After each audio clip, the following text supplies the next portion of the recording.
Welcome to this day in his story, a daily reminder that the Lord's hand is in every chapter of time, created by American heritage worldwide.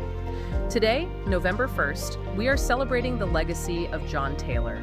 May the lessons of yesterday inspire you to see God's hand today and to play your part in his story now. Welcome back to the Deep Dive. Today we're diving deep into the sources on John Taylor. He's a figure whose life just perfectly seems to capture the turbulence and the conviction of that early American religious history. Yeah, absolutely. We are talking about the third president of the Church of Jesus Christ of Latter-day Saints, but honestly, that title, it only hints at the incredible, sometimes violent path he traveled. That's absolutely right. When you really look at his life, born November 1st, 1808 in Westmoreland, England, dying out in Utah in 1887, what jumps out immediately is this remarkable duality. Duality, yeah. Our sources describe him as a man of profound dignity, polite and friendly and private, yet he's also, and perhaps eternally, defined as a martyr witness, someone who stared down certain death and, survived. He serves as the prophet for 7 years, sustained in 1880. But our mission for you today is to kind of move past just the dates. We're unpacking the specific moments, those critical pivots that define what the sources call his fearless and noble life. Exactly. We're tracing that narrative arc, starting right at the beginning, trying to understand the spiritual bedrock that really enabled him to handle that incredible pressure later in life. Okay, let's unpack those foundations then. It seems pretty clear that John Taylor established a kind of spiritual discipline very early on. He was taught to read the Bible daily from childhood. And it wasn't just academic study, it was deeply personal, it seems. It allowed him to build this foundational trust in God before he was even, fully grown. Yeah, and his own words really show that simple, direct relationship he had. He recounted learning to approach God. Many a time I would bow before the Lord and call upon him to guide and direct me. That habit, it proved critical, especially when you look at the intensity of his early spiritual experiences. Right, and there were two major milestones that really seemed to point him toward his future mission. First, as a young boy, he received this distinct vision. He described an angel in the heavens holding a trumpet to his mouth, sounding a message to the nations. Wow. That sounds less like a simple childhood dream and more like a prophetic declaration of destiny, doesn't it? It really does. It set a kind of trajectory. And the second big event happened when he was just 16, crossing the Atlantic from England to New York. Okay. The ship got caught in a brutal storm, apparently threatening to sink. But right in the middle of that chaos and fear, he heard the voice of the Spirit reassuring him. You must yet go to America and preach the gospel. So he arrives in America with this conviction that he was protected, basically, to perform a specific work. Exactly. That assurance during the storm must have been absolutely foundational. It suggests his trust wasn't just rooted in, physical safety, but in this spiritual mandate he felt. So then he joins his family up in Canada, marries Leonora Cannon, who the sources say was just as dedicated to learning as he was. Right, an equal partner in that sense. Yeah, and they immersed themselves in scripture study. It was a group led by Apostle Parley P. Pratt. And that led pretty quickly to his conversion and then calls to leadership. They were baptized on May 9th, 1836. Shortly after that, he became the presiding officer for the church up in Canada. So very fast. Very fast. And by the fall of 1837, that's less than 2 years after his baptism, he was called to fill a vacancy in the quorum of the 12 apostles. Wow. Being called to such a high leadership position so quickly, it really speaks volumes about the trust they must have placed in his energy and his character right from the start. Which brings us inevitably to the moment that sort of cemented his place in history.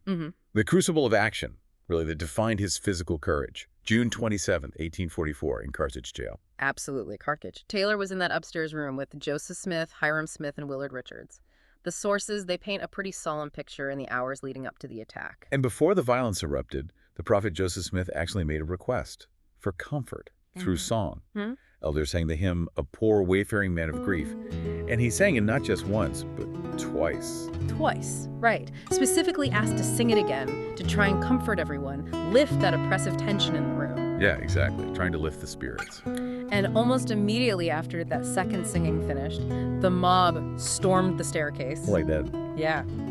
And Elder Taylor, standing right by the door, showed, incredible composure and physical defense. He grabbed a heavy walking stick. A walking stick. Yeah. against rifles. Yeah, trying to use it to deflect the barrels of the rifles being pointed into the room, just momentarily trying to buy some time for the other. The composure needed, to maintain that mental state Yeah. while being actively shot at.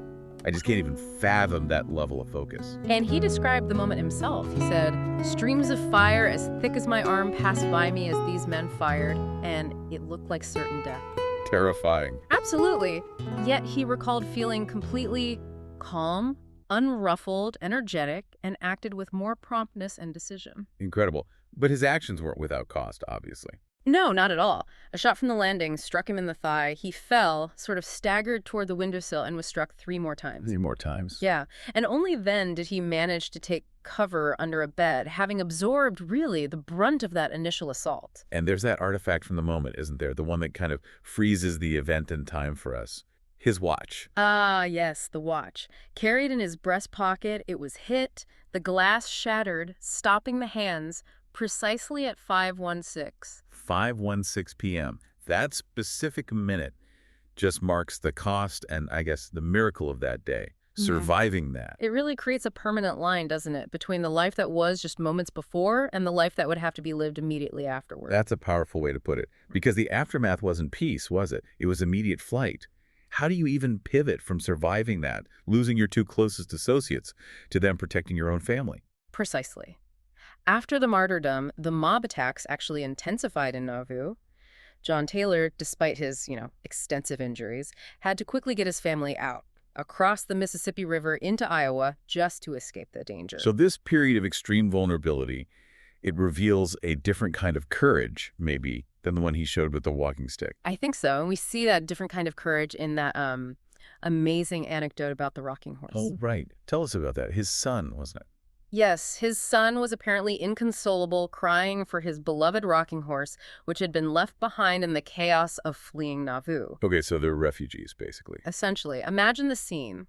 They've just escaped one of the most violent episodes. The threat level is still incredibly high. Taylor himself is still bleeding and injured from Carthage. Yeah. Yet he waited until nightfall, risked his life, went back into Nauvoo, navigating streets potentially filled with mobs. Just to get a rocking horse? Just to retrieve his son's prized possession.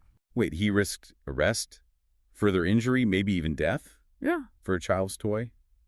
That contrast, it really speaks volumes about how courage was defined in his life, doesn't it? It absolutely does. It wasn't just about physical endurance. It was this deep paternal devotion that seemed to outweigh even self-preservation at that moment. Wow. And it defines his character, perhaps more profoundly than even the battlefield moments. The sources confirm that horse, it still resides today in the restored Taylor home in Nauvoo. A physical testament to his commitment to his family's emotional as well as physical well-being. That focus clearly carried into his presidency later on, from 1880 to 1887. Yeah. He seems to have applied that same dedication to the entire church community. Absolutely. The biography we looked at described his overall character really powerfully. It said, "Whoever went into his presence, either in private or in public, felt intuitively that he was in the presence of a great man, a man of honor and merit." And his counsel to the saints, it wasn't just focused on, big policy decisions or doctrines. It came back to that domestic ideal, didn't it? It did. He strongly encouraged church members to spend time with their families, doing gospel study together, having wholesome entertainment. He promised that doing this faithfully would bring a peace and love, a purity and joy that would make their home ideal. So a leader who really understood that the strength of the whole organization kind of hinges on the emotional and spiritual health of the individual family unit. Precisely. Foundational. Okay, so moving to the final, and maybe the most fascinating anecdote that reveals his character. We circle back to his love of music, but how he used it as a tool for diplomacy. Yes, this is one of the most surprising insights in the sources, I think, regarding his leadership style. 2 men, apparently in the middle of a pretty heated quarrel, came to President Taylor. They asked him to listen to their argument and then render a binding decision. They essentially wanted him to act as a judge. Okay, a very standard, legalistic, facts-based request. Yeah. And what does the prophet do? President Taylor agrees to listen, but he sets one condition first.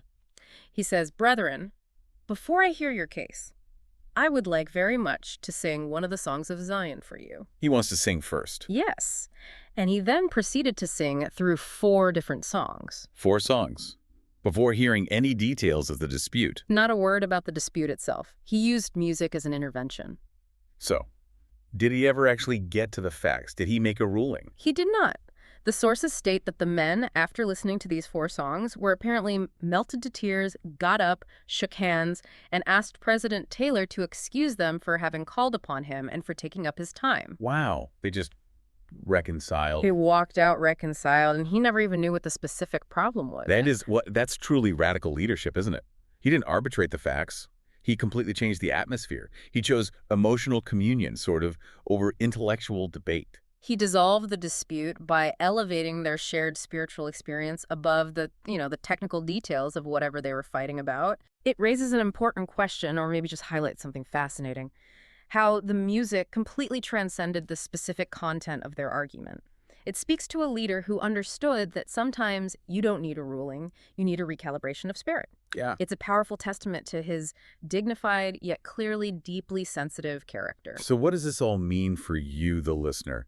We've looked at John Taylor's journey, that early spiritual certainty forged out at sea, the unparalleled physical courage displayed at Carthage Jail, captured forever by that watch stopped at 5.16. Right. We've seen that powerful paternal devotion that risked everything for a simple rocking horse, and finally, this unique diplomatic creativity that could resolve a heated dispute with 4 songs. His life really was a masterclass in balancing conviction, action, and empathy.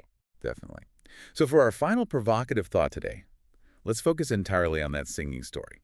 Think about the power of finding an unexpected shared emotional experience to resolve conflicts before the facts are even laid out. What simple, maybe nonverbal action, a moment of shared humor perhaps, a common memory, or even just an intentional pause, could you introduce to instantly diffuse tension in your next critical situation, before anyone has spoken a single accusatory word? Yeah, what changes the feeling before the facts are debated? Something to mull over until our next deep dive. We'll see you then. Thank you for joining us for this day in his story, created by American Heritage Worldwide. May the lessons of yesterday inspire you to see God's hand today and to play your part in his story now.